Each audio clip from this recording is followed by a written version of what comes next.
I know there's plenty of season left, but as you look at your team today, how far can this team go, do you think?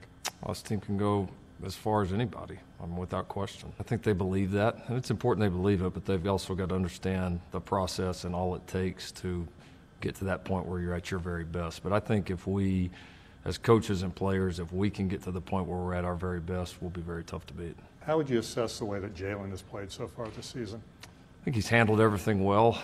His maturity, his game experience, all he's been through, I think has shown. I think he's getting progressively better with our offense, with our system, our just way of doing things. Been proud of the way that he's really tried to buy in. He really has. And that's not easy when you've had, I think, a different offensive coordinator every single year at Alabama, then comes to not only a different offensive system, totally different place. And he has really put in a lot of work, and it's showing. And each game we find new things he's doing better, and we find new leaks that we have to plug, and that's just part of the process. But I'm excited about what he's done, but even more excited about how good he can play. If you had to list his strengths, they would be what? Mental toughness. I think he's a very gifted player. I think there's very little on a football field that he can't do. Leader, very mature, very composed, really good communicator. What have you seen from your defense this season that makes you feel good about things? More than anything, the attitude. There's a lot of things I've seen that make me very optimistic. But the attitude and mentality that we're playing with, I think, has grown, and that's a testament to certainly Coach Grinch, our new coaches, and then I think a lot of our players, because you can go bring in all the coaches you want. The guys still got to go do it on the field, and we've got a lot of guys that are doing that right now. Obviously, we've got some big tests coming up, starting here with this week, and we've got to keep proving it, but it certainly feels different right now. We're never going to be where you are on a sideline during this game. What is it like to be in the middle of that for 3.5+ hours? It's awesome. It's definitely one of the best parts of this job. Every game's great, but this one is different. The intensity behind it, knowing all the great players, all the great games that have occurred there.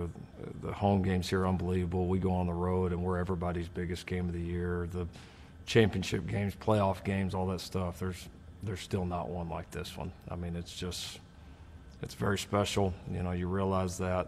Certainly, I think once a game gets going, it's kind of business as usual. But you do have to take a minute to appreciate it, because it's, like you said, not many people have got to experience it, and those who have are very, very lucky.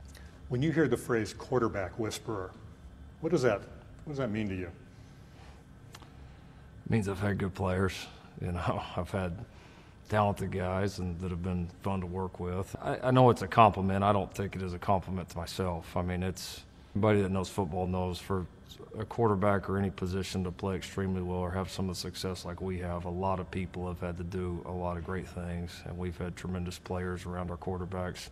We've had the same offensive staff here the entire time, which is fairly remarkable when you consider, how we've been offensively. So a lot of people have done a great job, and that's why our quarterbacks have been able to have the success that they have.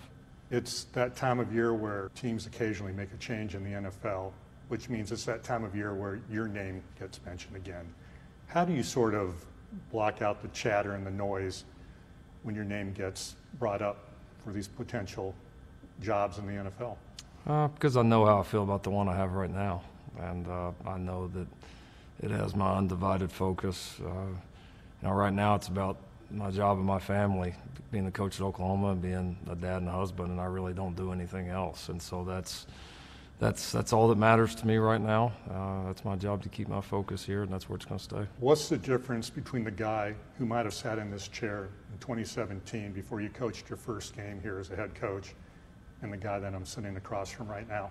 Well, hopefully not too much is different. Those are some of the best advice I got from some people that have been in this is you've got to adapt, you've got to grow, and I think I have in some ways. I still got a lot more to go, but I don't want it to change me. I am who I am, and I've got to do my best. I've got to get better, but hopefully I'm still the same guy.